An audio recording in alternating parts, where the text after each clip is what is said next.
Nella regione più turistica d'Italia, culla di una ristorazione d'eccellenza, si guarda sempre al futuro. E il futuro sono loro, i ragazzi del Mario Rigoni Stern di Asiago, che da oggi, grazie alla provincia e all'Unione Montana, possono farsi le ossa con una nuova sede e una novità a livello nazionale. Nel complesso asiaghese è stato infatti ricavato da una vecchia casa cantoniera un albergo didattico che permetterà agli studenti di imparare il mestiere dell'accoglienza direttamente a scuola. Adesso bisogna pedalare, abbiamo innanzitutto queste bellissime cucine in cui i nostri ragazzi potranno fare la loro pratica e sicuramente crescere, non solo dal punto di vista formativo, ma sicuramente anche dal punto di vista professionale.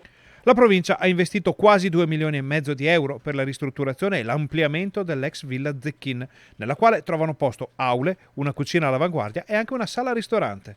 La provincia sta investendo molte risorse sulle scuole e ne investirà anche grazie all'intervento dello Stato molte altre nei prossimi anni. Quello delle scuole chiaramente è la messa in sicurezza e la ristrutturazione di istituti che servono ai nostri figli, ai nostri ragazzi e alle nostre ragazze perché sono la futura classe dirigente del nostro territorio.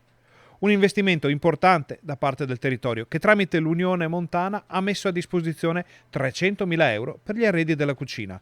Un territorio accogliente e turistico che prepara i propri giovani all'accoglienza e che richiama studenti da tutto il Veneto. Credo che questo istituto alberghiero, con gli sforzi anche nell'adeguamento degli impianti, delle infrastrutture, c'è una cucina di ultima generazione, c'è un albergo didattico, sia veramente una struttura, sia una scuola di eccellenza per i nostri giovani e anche per i moltissimi che provengono dalla pianura per potersi formare ad Asiago.